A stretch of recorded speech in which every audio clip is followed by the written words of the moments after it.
we had so many, we had our dogs inside, and we had 3 or 4 just dogs that we fed, that lived on our property.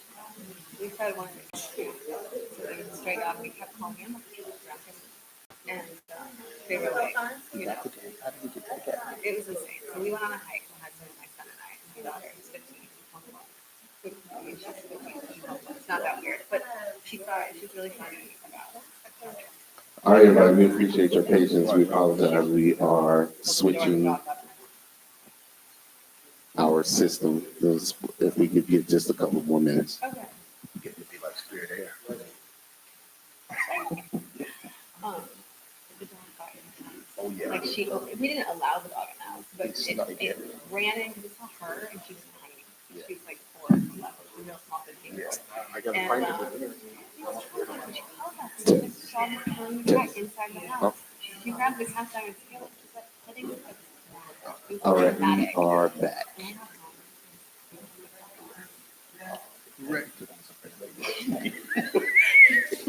My husband still is like, I can't believe it. That's how they got the year out. My mom was like, this dog. Yeah. All right, everybody, we're back live on YouTube. If we could please speak up, if you're speaking into the microphone, and please try to keep the noise down in the room just a little bit.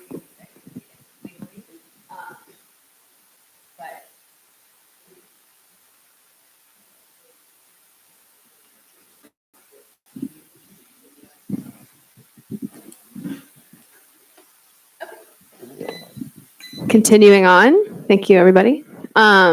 So we are in discussion currently and asking questions. Commissioners, I'll pass you the mic if you would like it.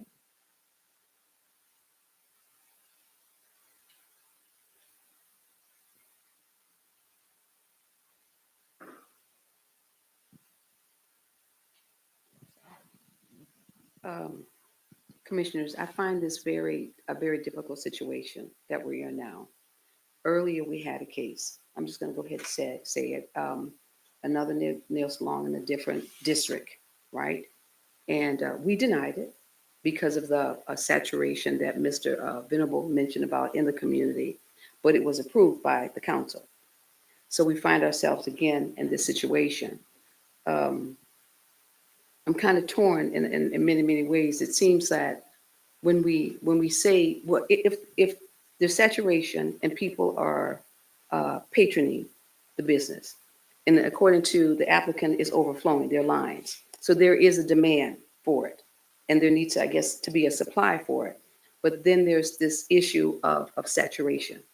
So it's very, and it's very difficult for me to unravel the different layers of what's here now. So.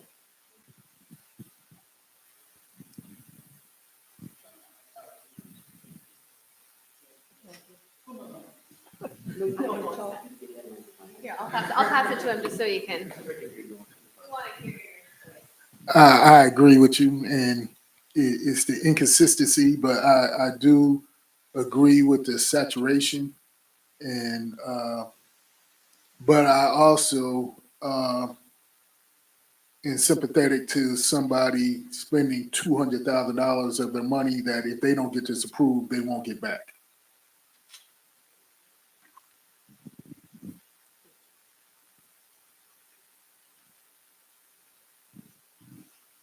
In as much as there's no way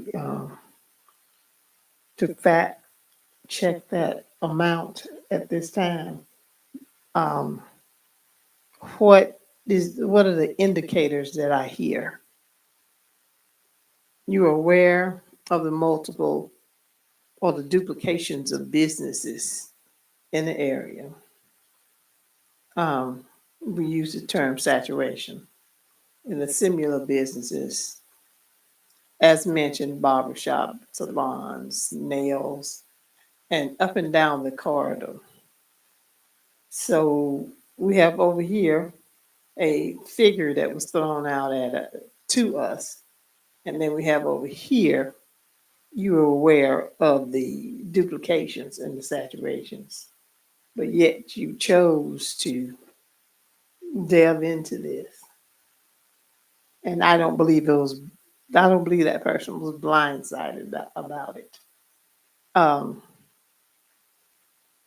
Since I can't fact check that figure that was thrown out, I can't say it was, it could be 200,000, it could not be. I can't concentrate on that more so than I can concentrate on just sitting here and okaying all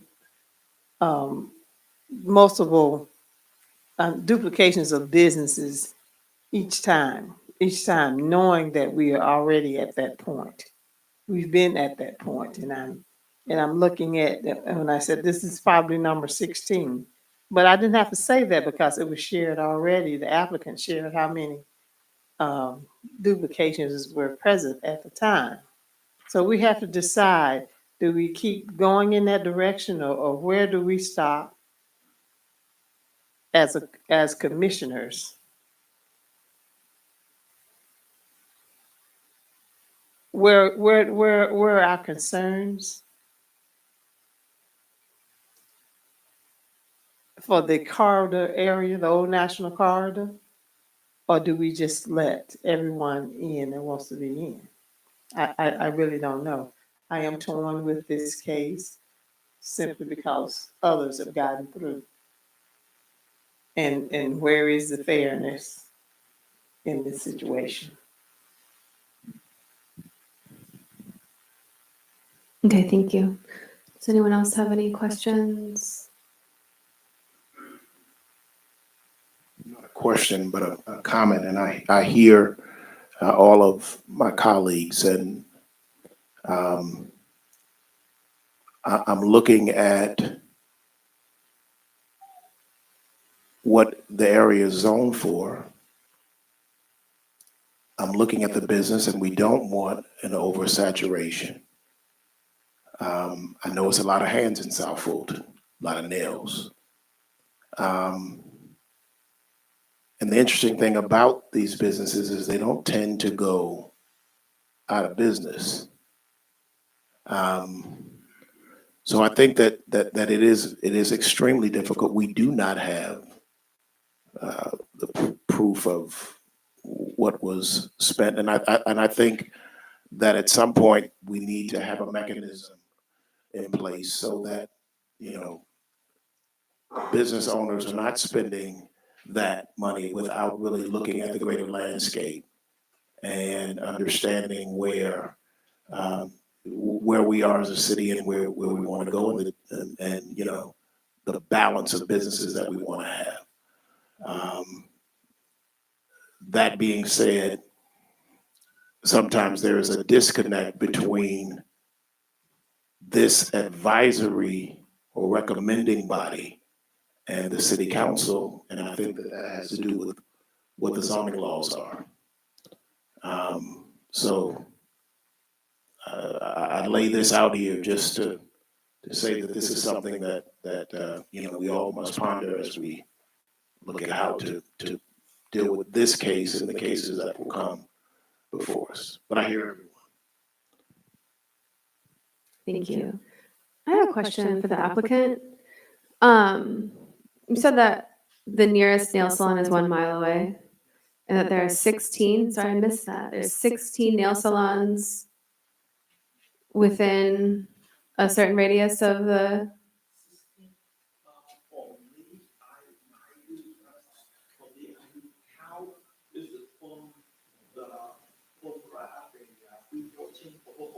mm-hmm. To the 285 right there. Mm-hmm. I live around like 7, include myself. including your potential. Yes, will be in there too. But when I try to open the salon, and I try to measure 1 mile away each other, Mm-hmm. and I go check measure every single step before I can open out. I follow every single step to whatever the city requests. Okay, thank you. Yes. I appreciate All that. right. Thank you so much. Thank you. Commissioners, does anyone else have any more words to share / questions? Okay. You look like you might have. What is the closest business to your location? What is the closest business to your location?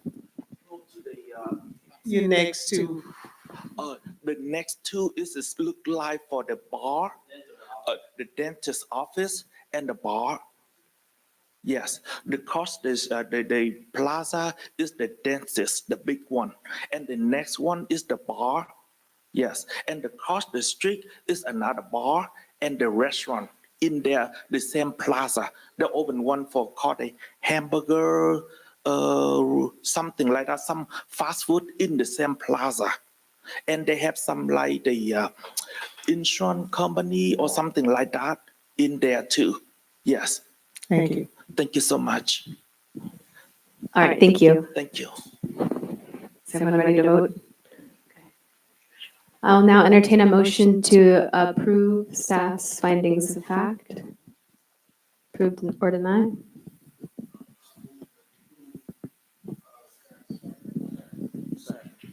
Okay, Ms. Tomini, can you please call the roll?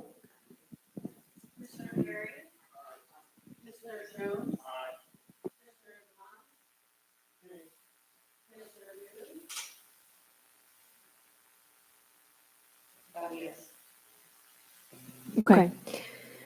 The ayes have it. I'll now entertain a motion to approve, deny, or defer this case. Motion to approve.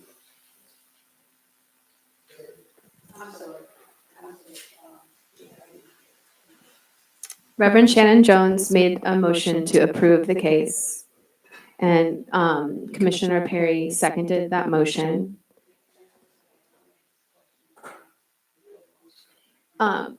Yes, okay. We'll just go ahead and scrap that. We're going to go back to discussion. Is that, how do we deal with that, Director McClendon, just in the legal proceeding way? We have a motion on the floor. We had a motion on the floor and a second. However, the chair had not yet put the motion to the committee, so. I can ask for discussion before, okay. Is there any further discussion before we take the vote? Okay.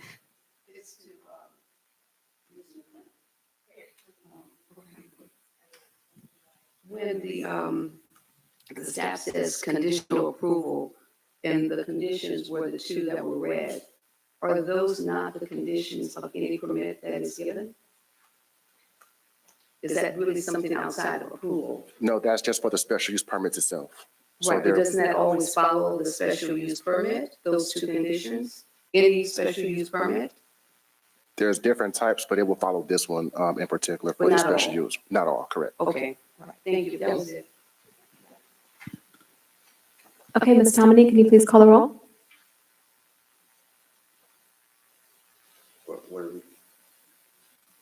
So we have a motion on, like, it was properly moved and seconded, so now we're voting on, we gotta do it again. Okay, cool. All right, I'll now entertain a motion to approve, deny, or defer this case.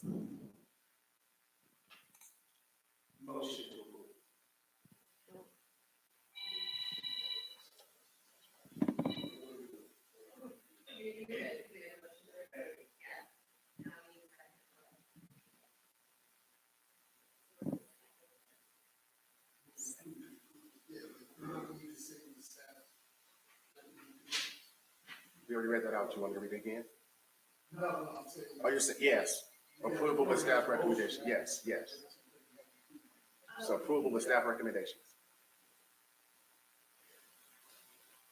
Approval with staff recommendations. So I make a motion that we approve staff's recommendation.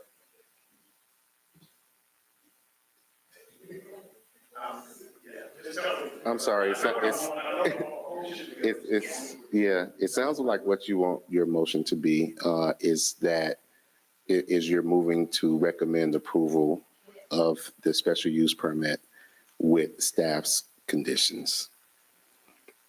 I may be incorrect on that, but that sounds like what I think you all are trying to accomplish.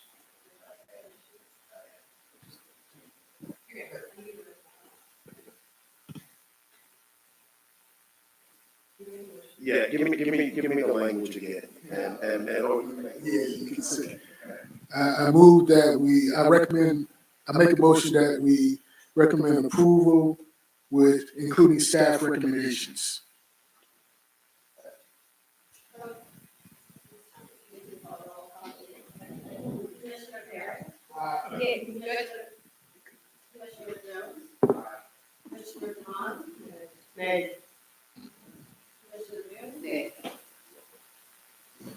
Okay, aye.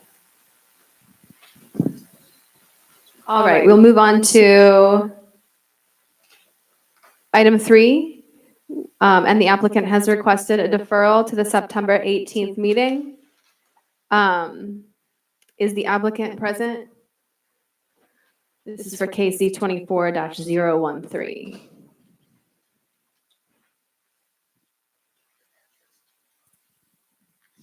That address is 0 and 4755 Highway 92. Okay, if the applicant isn't present, then I will entertain a motion to defer this case to the September 18th meeting.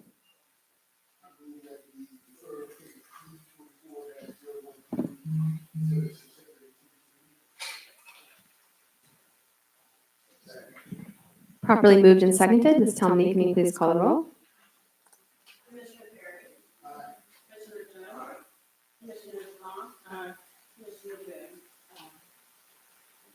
Okay, the ayes have it. We'll now move on to case Z24-014, application by Jordan Walker. A rezone from light industrial to single-family dwelling. And with that, I will pass it off to our staff. Thank you. The next case is Z24-014. The address is 0 Fairwell Place. The applicant is requesting a rezone from M1, which is our light industrial, to R3, which is our single-family dwelling district, to construct a single-family home. The future land use for this property is suburban 2, and the applicant, as noted, intends to build a single-family home on the lot. This is in a subdivision that is zoned residential, but somehow this parcel was just zoned M1. Staff is recommending approval based on those factors. Okay, thank you. And now we'll open the public hearing and the applicant can come forward. Good evening. My name is Jordan Walker. I represent Melvin Turner, who's the property owner of 0 Budwood Place. Thank you. Hopefully this is pretty straightforward. As was just stated, this is a residential neighborhood. Mr. Turner's property is in between parcels that have residential homes already constructed on them. Mr. Turner just seeks to rezone this property from light industrial to residential use for the purposes of constructing a single-family residential home just for his own personal use. Thank you so much. Okay, thank you. Do we have any cards for or against this case? We have one for Melvin Turner and Jordan. Okay. Does Melvin Turner want to come forward? Okay.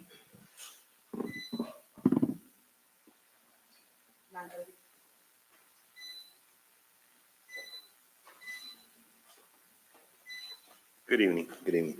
I'd just like to say thank you, and Jordan explained exactly what I'm trying to do. I'm just trying to build a house on a piece of land that I bought. I thought it was AG1, but it turns out that South Fulton had it zoned as M1 instead of AG1. But that's it. I'd like to thank you very much for your consideration. Okay, thank you. And no cards for or against? Okay, yeah. Yeah. Okay, cool. Okay, then we will go ahead and close the public hearing. Commissioners, anyone have anything to say about this case or want to ask any questions?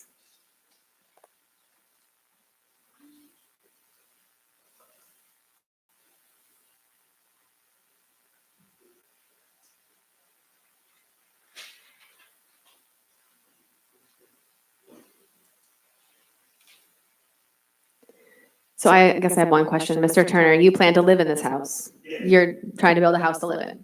Okay. I don't have any further questions. Thank you for letting us know that this is a home you plan to build and to live in. This will be your, I guess, domicile. Yes, it will. Okay. Thank you.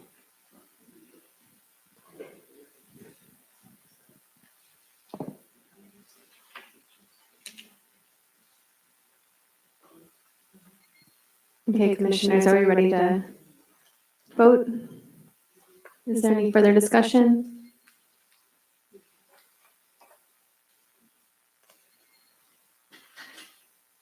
No further discussion?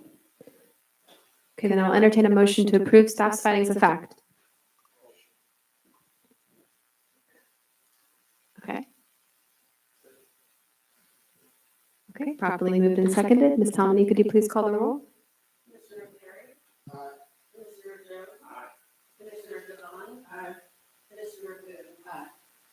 Okay, the ayes have it. Before we entertain a motion to approve, deny, or defer, is there any further discussion, or everyone ready to vote? Okay, I'll now I'll entertain a motion to approve, deny, or defer this case.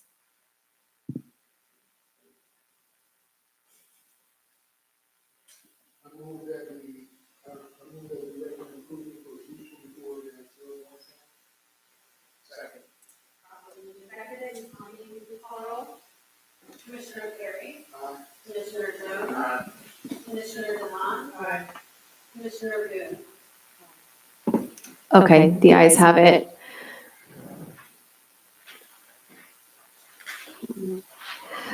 We'll now move on to KC 24-015. The applicant has requested a deferral to September 18th. Is the applicant present? In that case, I will now entertain a motion to defer this case to the September 18th meeting. Just want to get the address. The address is 0 Allen Drive.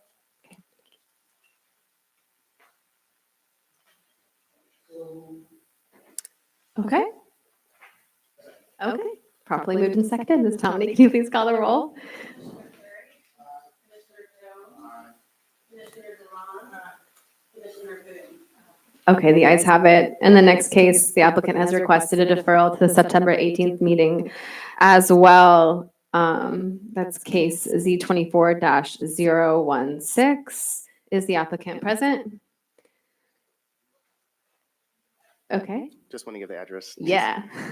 The address is 0 High Point Trail and 0 High Point Trail. Thank you, Mr. Williams. Okay, and now I will entertain a motion to defer this case to the September 18th meeting.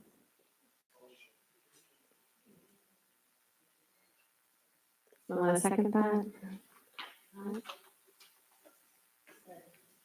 Properly moved and seconded. Ms. Tomini, can you please call the roll? Commissioner Perry. Commissioner Jones. Commissioner Devon. Commissioner Boone. All right, the ayes have it. We'll now move on to text amendment TA 24-001, an amendment to the South Fulton Code of Zoning Ordinances. And with that, I'll pass it off to Director McClendon. Thank you. I'm Reginald McClendon, Managing Director of Community Development and Regulatory Affairs. The Georgia Zoning Procedures Law does require that when we seek to make a change to the text of our zoning code, that we that change does have to go through the Zoning Procedures Law required public hearings. And so this is a change that is sponsored by the council member from District 3. It is an amendment to the zoning code that will introduce the data center use as an allowable use in the office industrial, the M1, which is light industrial, and M2, which is heavy industrial zoning districts. It also will require that data centers have 3 parking spaces per 1,000 square feet of office space. Then there will also be some definitions and additional restrictions that are listed here on your paperwork for data centers. The reason for this zoning code is that we are getting a lot of requests for data centers in the city of South Fulton. We have been treating them as we treat any other warehouse. A data center is just a big building with a lot of computers and servers in it for the most part. So we've been regulating them in the same way that we regulate warehouses.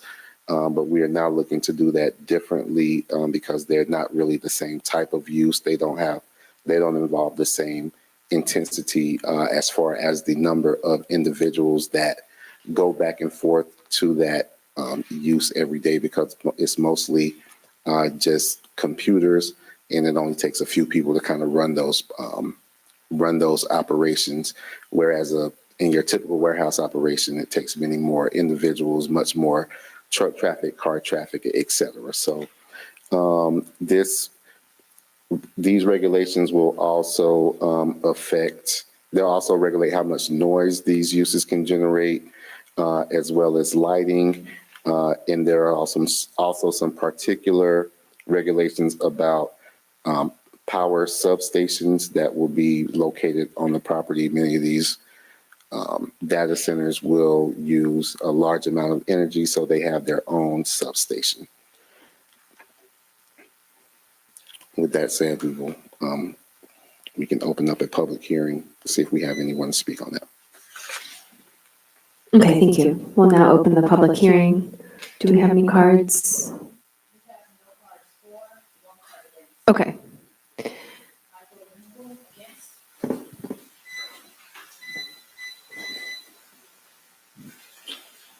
Michael Venable, 5720 Montelli Circle.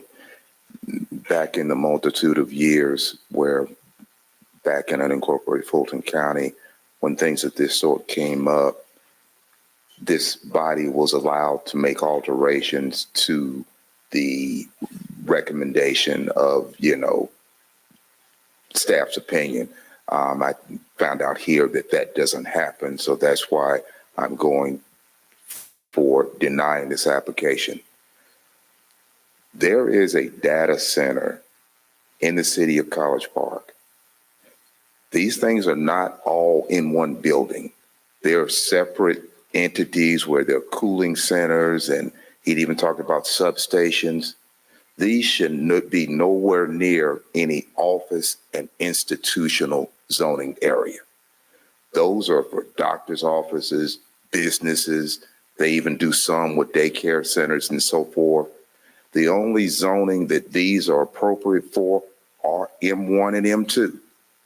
To have that type of noise, that type of power systems, those types of intensity of that type of thing in an office and institutional zoning is just totally improper. First thing I'm saying is that needed to be removed. Typically in the old days, they would say, okay, we recommend approval, but we're going to delete O&I. But apparently, that doesn't seem the norm here or the protocol here. So that's why I'm saying this should be denied. No way in the world that something like this should be in the same area where you had a business office, daycare center, any type of O&I typical use that should be there. You're talking about substation, power things for it. These things are not always inside one building. They're outdoor facilities. So I think this is just too much for an O&I zoning. And for that reason, I think this should be denied.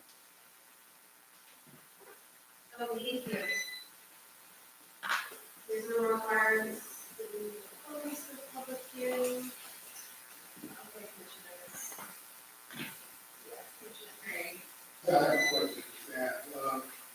So if this passes, does that mean that when somebody wants to build a data center, that have to request a special use permit for this, or is it just as long as they're in one, if it's already zoned O1, M1, and M2, they can just build a data center without requesting anything after that? That's correct. This would list that use as an allowable use, not as allowable with a special use permit. So they would not have to go through the special use permit as long as they were in one of these zoning districts and they met the additional regulations.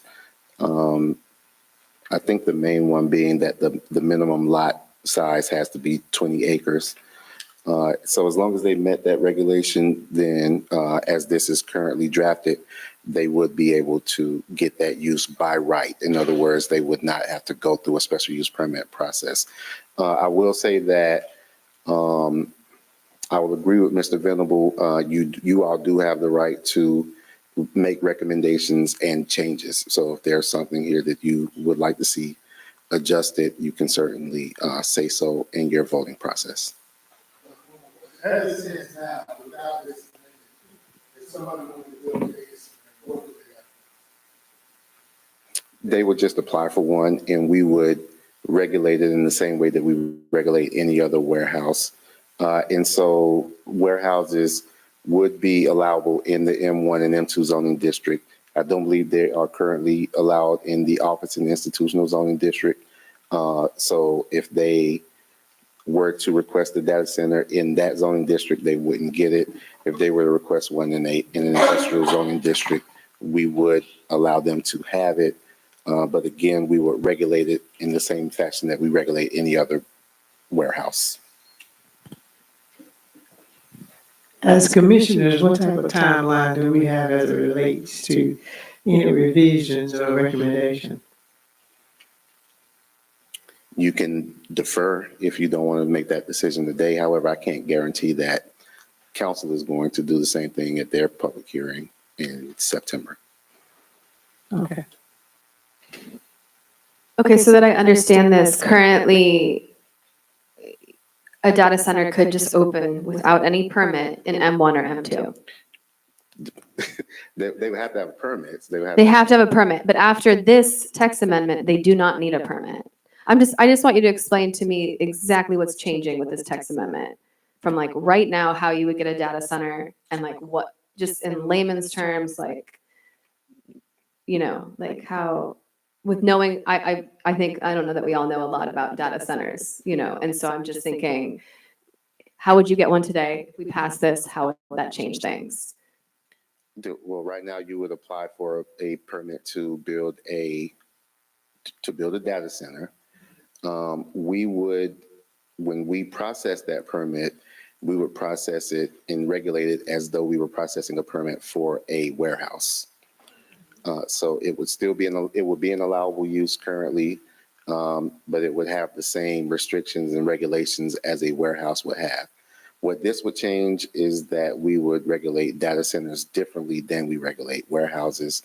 And we think that the regulations that we have here are more appropriate for data centers. And they're arguably stricter in that you need like, it does say 20 acres. So there are aspects of this that actually make it, a stricter situation for data centers over warehouses. Would you say that that's true?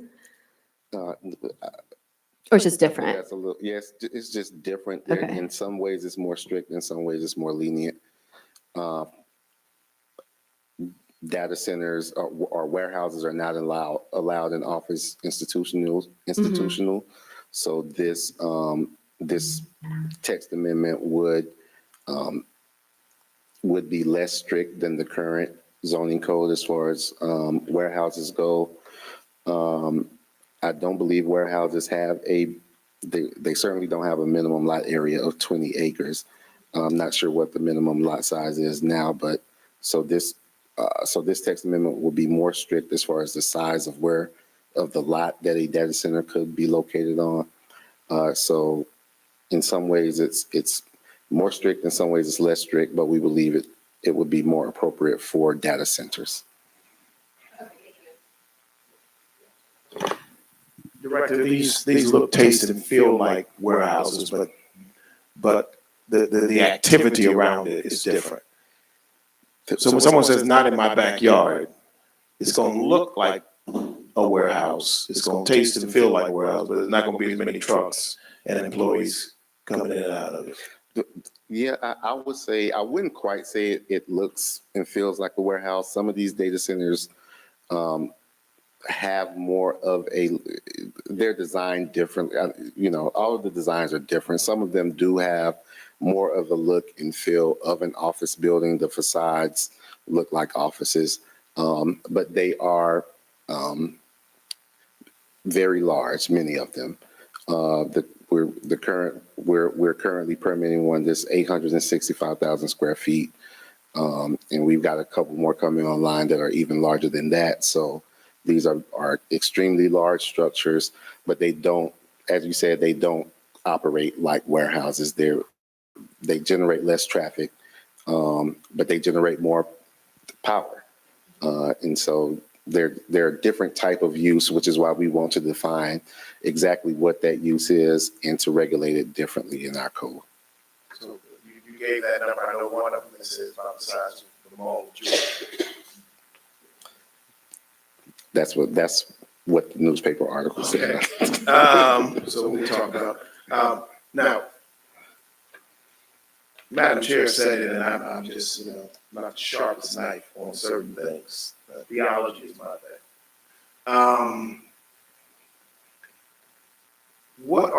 I'm sure data centers have a purpose, and I can pretty much, I think I know what that is. But if my life depended on it, I wouldn't want to say that I did. What is the importance of data centers? And to that importance, why are we going to see maybe several more of them pop up? Because they're necessary for what reason or reasons? Yeah, I'm not an expert on that either, but from my understanding with these data centers, all of this, when we film this meeting and it goes on the YouTube and it has to be saved somewhere, so it goes into the cloud because it's not stored on anybody's hard drive on their computer. It has to be stored somewhere. So all of that information is stored on these large servers that have to live somewhere. And so they live in these data centers. And then, of course, we're also seeing the emergence of artificial intelligence. And so all of this computer software, all of this heavy computing that gets done, that is then sent to your cell phone, your laptop, your tablet, your TV set, your desk clock. Everything is a computer now. So all of that information is somewhere. And from my understanding, that somewhere is these data centers. I just want to piggyback on what Director McClendon said. So data centers are just that. They're the backbones. Everything that you see running on the internet, in the cloud, the backbone of it is in the data center. And usually, just like you said, they're large structures, but they're good neighbors in the sense that it doesn't have a lot of traffic. You won't see a lot of trucks. It's few employees who are there working. But my concern is that the one thing that they have a huge impact on a community is with power. And right now, forecasting in Georgia, we have new nuclear power plants and we have new gas-operated power plants coming online, where we are projected to have a shortage because of data centers. And so what that means in the city of South Fulton, if all of a sudden that we get data centers hosted in our area, it could be a competition for our power generation, which means that either they're going to have to build more to supply more electricity, or our rates are going to go up, right? Bigger demand, same amount of supply, our rates are going to go up because of it. And so that's the long-term impact of data centers. It is going to affect us because of the huge power demands that they have. So my question is, I think what would be needed, I think something like this needs to be approved on a case-by-case basis, and that's why I was asking, would it require a special use permit? Because if anything that's zoned N1, N2, or O1 is available for a data center, trust me, they're coming. And they will be